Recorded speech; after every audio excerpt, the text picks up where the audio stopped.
년 전인가요? 코로나19로 한참 밖에 나가지 못하고 집에 갇혀 있었던 적이 있습니다.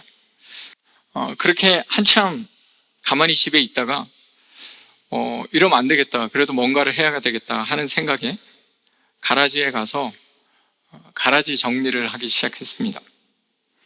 이것저것 옮기는데 자동차 타이어를 들어서 이렇게 옮기려고 하는데 제대로 들 수가 없는 거죠. 이 정도는 아니었는데, 제가 그때 이제 막 50이 되는 때였는데,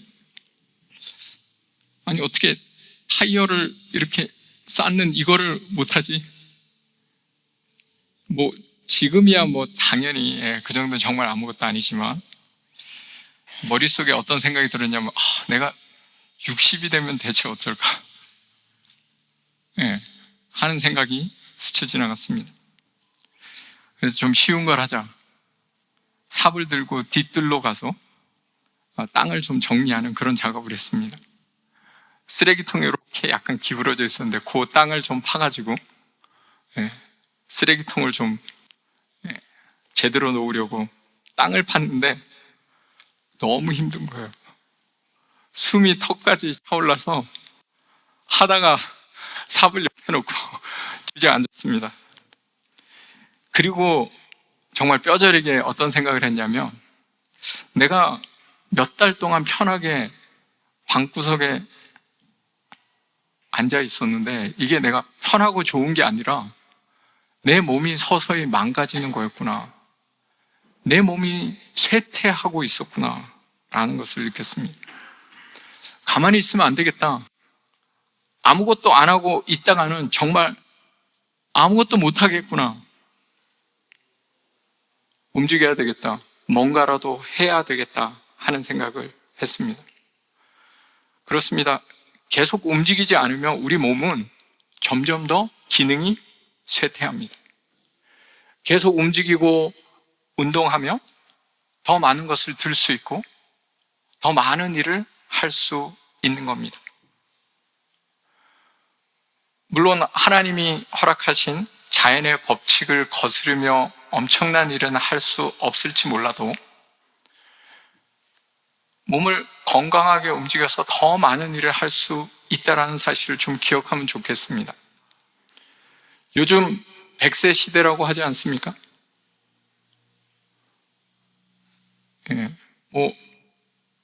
30대, 40대밖에 안 됐는데 생각하는 거나 움직이는 거나 그런 게 거의 80대, 90대 어른들하고 비슷한 사람도 있지 않아요? 나이가 60대, 70대인데도 여전히 20대의 활력과 20대의 몸 상태를 가지고 있는 분도 있지 않습니까? 여러분의 영적, 육적, 정신적 나이는 몇 살쯤 돼 있다고 생각하십니까? 지금 여러분은 활발하게 움직이고 있습니까? 20대처럼 활발하십니까? 아니면 제대로 움직이지 못하고 점점 더 쇠퇴하고 있습니까? 마라톤과 같은 인생의 길을 걸어야 하는 우리들은 점점 더 힘을 가지고 자신 있게 살 필요가 있는데, 그러지 못하고 뛰다가 힘들어서 좀 쉬거나 잠깐 멈추려 할 때가 분명히 있을 겁니다. 그런 말이 있죠. 힘들어서 좀 앉아서 쉬려고 했더니 쉬다 보니 눕고 싶고, 누우려고 하니 자고 싶고, 그래서 자다 보니 깨어보니까 사람들이 아무도 없어요. 다 저만큼 가 있어요. 그러니까 나 이제 안 할래, 그냥 경기 포기. 그렇게 되기 쉬운 겁니다. 그렇게 살다 보면 내 인생이 정말 하나님을 위해서 달려가야 되는 경주자란 사실을 잃을 수 있는 겁니다.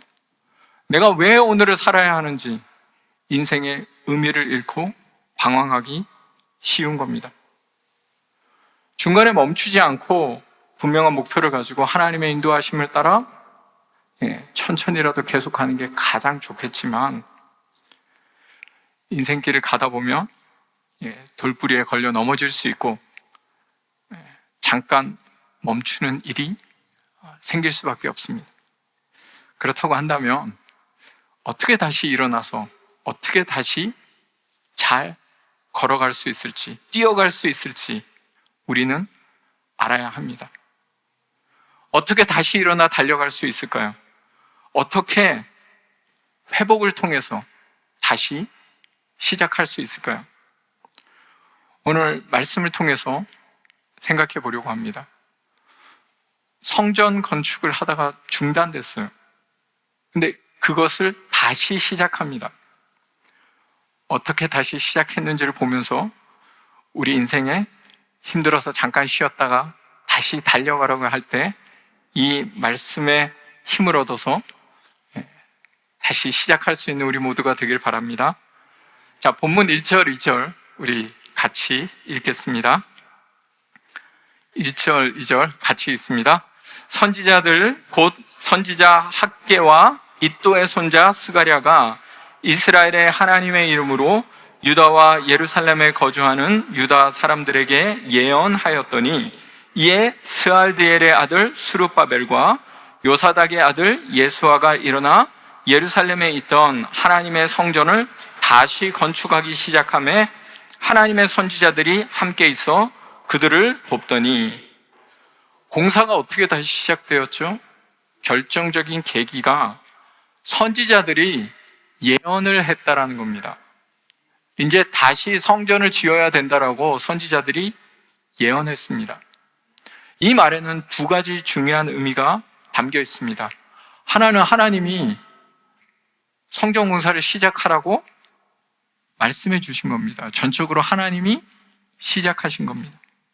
또 다른 하나는 그 하나님의 뜻을 전달해 주는 선지자, 전달자, 조력자, 믿음의 협력자가 있었다라는 겁니다. 성전 공사가 얼마 동안 멈춰 있었다고요? 16년이요? 너무 잘 기억하시네요. 잠깐 얘기했는데.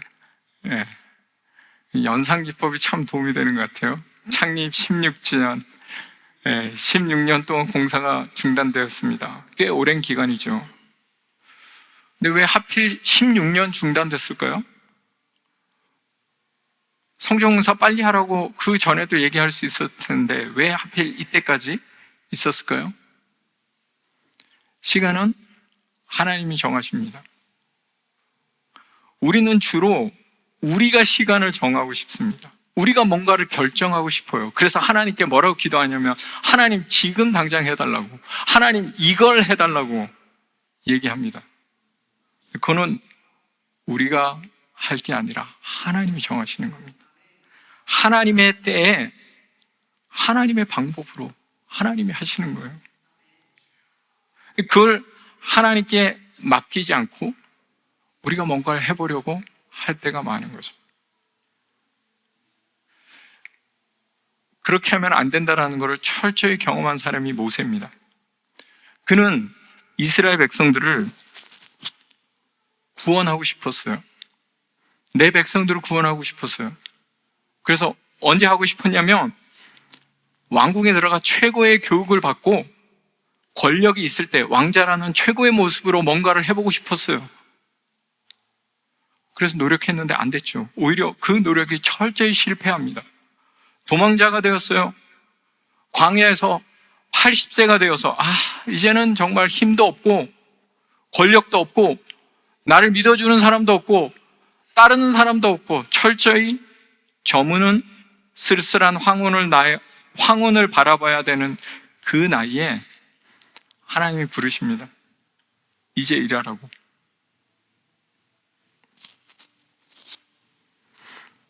왜 지금 부르십니까? 지금 뭘 할 수 있다고요? 하나님이 때로는 우리를 40대에 부를 수도 있지만 80대까지 기다리라 하실 수도 있어요. 준비는 우리가 하도록 허락하시지만 쓰시는 것은 하나님이 정하십니다. 반드시 우리를 쓰시겠다고 약속하셨어요. 근데 언제 쓰겠다고는 얘기 안 했습니다. 크게 쓰시겠다, 놀랍게 쓰시겠다고 약속했지만 그게 내가 생각하는 시간이 아닐 수 있습니다. 잘 준비한 사람, 철저히 준비한 사람은 결코 허송세월을 보내지 않습니다. 가장 좋은 때 하나님이 가장 크게 쓰시기 때문입니다. 원래 이스라엘 사람들이 출애굽에서 가나안에 들어가는 그 시간은 그리 오래 걸리지 않을 계획이었어요. 시내산에 가서 십계명을 받고 가나안에 들어가서 딱 정탐하고 그 가나안을 바로 정복할 수 있었어요. 그런데 시내산에 가서 하나님으로부터 십계명을 받는 사이에 금송아지를 만드는 우상 숭배를 했습니다. 그래서 거기서 거의 1년을 머물렀어요. 40일을 정탐하고 나서 못 들어갈 것 같다고 불평하니 40년 동안 광야를 헤매라는 그러한 이야기를 듣습니다. 계속 늘어나는 거죠. 이 모든 것은 하나님의 때 하나님이 하십니다. 어떤 게 가장 좋은지 분간을 잘 못하는데 우리가 결정하면 어떻게 되겠습니까? 그 부분을 하나님께 철저히 맡기고 늘 준비하고 있는 것이 가장 좋다라는 것을 우리는 알아야 합니다. 하나님이 힘을 주셔야, 하나님이 시간을 주셔야 하나님의 인도하심대로 나아가야 결국 된다라는 거죠. 지금 여러분은 하나님의 힘으로, 하나님이 인도하시는 방법으로 하고 계십니까? 그래야 다시 시작할 수 있는 겁니다. 중단된 공사가 다시 시작되었는데 어떻게 시작되었는지, 이 하나님이 주시는 힘을 가지고 또 한 가지가 더 필요하다는 사실을 오늘 본문은 이야기해 줍니다. 3절부터 5절 같이 읽고 생각해 보겠습니다. 같이 읽습니다. 그때 유브라데 강 건너편 총독 다뜨네와 스달 보스네가 그들의 동관들이 다 나와 그들에게 이르되 누가 너희에게 명령하여 이 성전을 건축하고 이 성곽을 마치게 하였느냐 하기로 우리가 이 건축하는 자의 이름을 아뢰었으나 하나님이 유다 장로들을 돌보셨으므로 그들이 능히 공사를 막지 못하고 이 일을 다리오에게 아뢰고 그 답장이 오기를 기다렸더라. 이스라엘 사람들이 성전을 막 건축하고 있었어요. 그런데 그 얘기를 또 어디서 듣고 그 당시 그 지역을 다스리던 총독, 유브라데강 건너편 이스라엘 전체 땅을 다스리던 총독 다뜨네라는 사람이 찾아와서 누가 이 성전 건축하라 그랬냐라고 묻습니다. 이게 무슨 얘기예요? 제대로 허락도 안 받고 성전 건축을 시작했다는 건가요? 사실 이 얘기는 좀 애매합니다. 원래 맨 처음 성전을 건축하도록 허락했던 왕은 고레스 왕이에요. 이 바사의 고레스 왕. 그래서 전폭적인 지지를 해줍니다. 뺏어갔던 성전 그릇도 다 돌려주고 우리가 물건을 줄 테니 성전을 건축할 수 있도록 적극 지원해 주겠다 이렇게 얘기했습니다. 그 왕이 죽었어요. 바뀌었어요. 또 다른 왕이 생겼습니다. 또 다른 왕이 생겼어요. 그렇게 여러 차례 정권이 바뀌었습니다. 정권이 바뀌는 가운데 어떤 일이 있었다고요? 계속 성전 공사 못하도록 고발장이 들어갔다고요. 그러면 누구 말을 따라야 할까요? 성전을 건축해도 되는 건가요? 아니면 건축하지 말라고 하는 그 말을 들어야 될까요? 다뜨네도 헷갈린 거예요. 자기가 여기 총통제하는 사람인데 그래서 자기가 다리오 왕한테 편지를 보냅니다. 이거 해도 되냐고요? 우리가 어떤 일을 할 때 모든 게 확실하면 얼마나 좋겠어요? 모든 게 완벽하게 준비되면 얼마나 좋겠습니까? 그러면 결정하기 쉽잖아요. 완벽한데. 근데 항상 뭔가 부족합니다. 뭔가 애매해요. 뭔가 불확실합니다. 그러니까 망설여지는 거죠. 이거 해야 되나 하지 말아야 되나? 될 것 같기도 하고 안 될 것 같기도 하고, 다시 시작하면 될 거, 안 될까? 그렇게 머뭇거리다가 시간이 가는 겁니다. 선뜻 나서지 못하고 있는데 하나님이 이제 때가 됐다, 내가 너를 돕겠다 라고 하시면 이제 시작할 수 있는 거죠. 그럼 사람들이 항상 그럽니다. 그러면 하나님 언제 딱 시작할까요? 요만큼 준비됐을 때? 아니면 이만큼 더 준비됐을 때? 언제 해야 됩니까? 언제 해야 되죠? 그때 필요한 게 있습니다. 용기가 필요해요. 하나님이 시간을 주셨는데 하라고 말씀하시는데 믿음이 없어서 그때부터 망설이는 거예요, 사람들이. 이미 하나님 하라고 얘기하셨는데 못하고 용기가 없어서 머뭇거리는 사람이 너무나 많은 겁니다. 공사를 시작해도 좋다는 확실한 법적인 허락을 받고 나서 공사를 시작할 자재를 충분히 준비하고 모든 사람의 지지와 모든 사람의 협력을 약속받고 시작하면 좋겠지만 그런 일은 결코 일어나지 않습니다.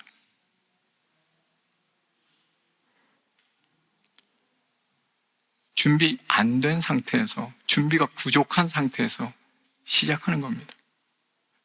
용기가 있어야 합니다.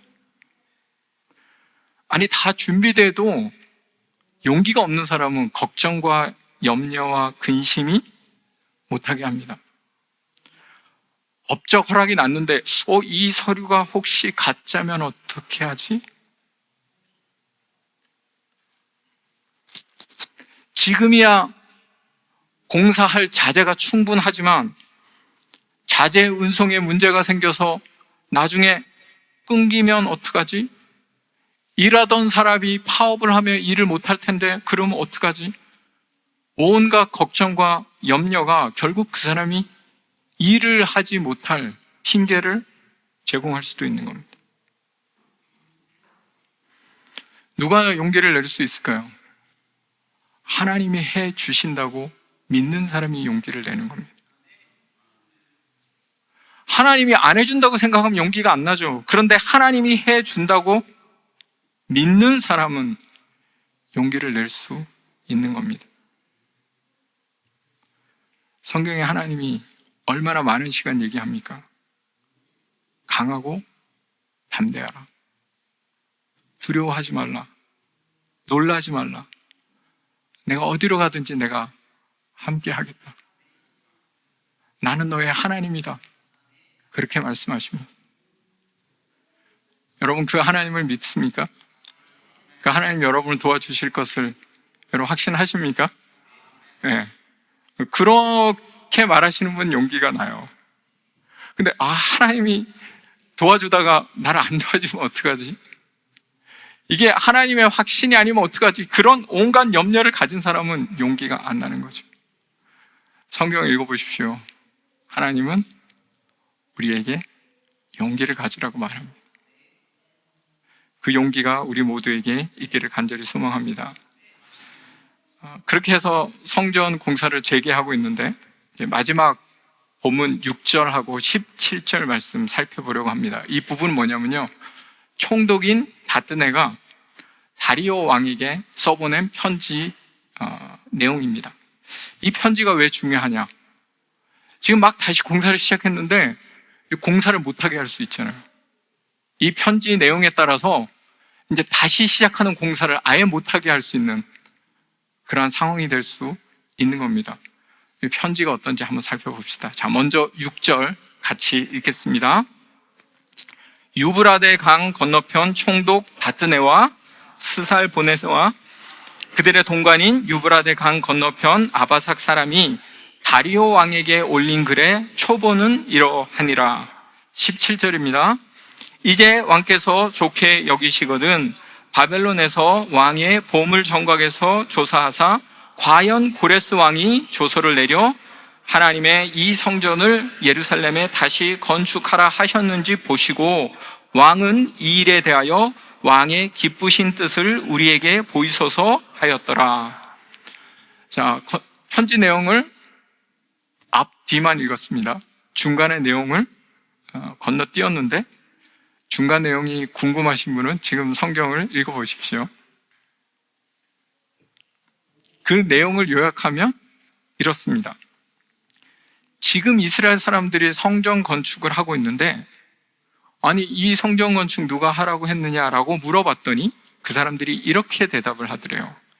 이 성전이 사실은 자기들이 하나님을 노엽게 해서 자기들이 죄를 지어서 무너졌다라는 거예요. 그래서 그것을 다시 지으라고 여기 바벨론 왕 고레스라고 합니다. 원래 고레스가 바벨론 왕이 아니라 바사 왕이거든요. 그러니까 바벨론으로부터 그 모든 것을 계승한, 그러니까 바벨론 때 이게 무너졌으니까 다 연결해서 결국에는 무너진 것도 하나님의 뜻, 다시 세우는 것도 하나님의 뜻이라는 겁니다. 그래서 그 바사 왕 고레스가 건축하게 허락했다라고 얘기하고 다리오 왕이 이걸 좀 정말 이 말이 사실인지 확인해 달라 이렇게 적혀 있습니다. 이 편지가 지난번에 봤던 편지와 매우 달라요. 지난번에 봤던 편지 내용 뭐였죠? 고발하는 내용이었습니다. 이스라엘 사람들이 성전을 건축하면, 성벽을 건축하면 안 된다라고 고발하는 내용이 있습니다. 이 사람들 나쁜 사람이라고 그렇게 얘기했던 것이었어요. 그런데 오늘의 편지는 그렇게 적혀 있지 않습니다. 지금 상황이 어떻게 들어가는지 진상을 파악해보고 보고서를 쓰고 있어요. 그리고 그 보고서 내용 안에 중립적이라고도 할 수 있겠죠. 그래서 결국 그 말이 맞는지를 알려달라고 하는 거니까. 근데 잘 보면 하나님 얘기도 나오고 유대인들의 입장에서 왜 그들이 이 성전을 반드시 건축해야 되는지를 그 사람이 적었어요. 유대인의 얘기를 적어줬다고요. 여기서 우리가 알 수 있는 것은 유대인들이, 이스라엘 사람들이 매우 지혜롭게 행동했다는 것을 알 수 있습니다. 전에는 단호하게 거절했습니다. 너희들과 우리와 상관없다.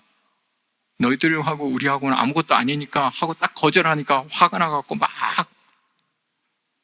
편지를 썼어요. 고발을 했단 말이죠. 근데 이번에는 팩트를 들어서 우리 여기 성전 물건들 있지 않느냐. 이거 원래 고레스 왕이 보내준 거야 우리한테. 그리고 이런 것들이 있었으니까 확인해봐. 그래서 그 말을 듣고 수긍이 돼서 확인하려고 편지를 쓰는 겁니다. 그래서 이 편지를 이렇게 해석합니다. 하나님의 선한 손의 도우심과 인간의 지혜로운 대응이 합쳐져서 최고의 결과를 낳을 수 있었다. 옳은 일이라고 무조건 큰 소리 치면서 막 하다 보면 사람들이 다 반대할 수도 있어요. 나 혼자 사기 충천해가지고 막 하겠다고 하면 사람들이 다 아니라고 얘기할 수도 있습니다. 그럴 때 어떻게 해야 됩니까? 그게 정말 옳은 일이면 지혜롭게 설득해 나가야 되겠죠. 처음에는 아니라고 하겠지만 정말 그것이 하나님의 뜻 가운데 있다면 도우심이 있을 거고 조력자가 생길 거고 하나님의 인도하심을 함께 보면서 하나님의 뜻을 전할 수 있는 겁니다. 그리스도인들이 그 누구보다 지혜로워야 합니다. 하나님이 지혜를 주시는데 그 지혜를 잊어버리고 무조건 진리만 외쳐서는 하나님의 뜻을 온전히 이루지 못합니다. 그렇게 하다가 넘어지는 게 너무 많아요. 그렇게 하다가 다시 세우지 못하는 것이 너무나 많습니다. 오늘 말씀을 통해서 하나님이 다시 시작하고 회복하는 것에 대해 이야기하시는데 중요한 세 가지 덕목을 생각해 볼 수 있으면 좋겠습니다.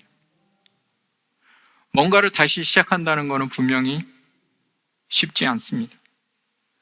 멈췄다가 다시 가고 또 다시 가다가 멈추고 그걸 마음껏 할 수 있으면 얼마나 좋겠습니까? 그러나 그게 안 될 때가 많습니다.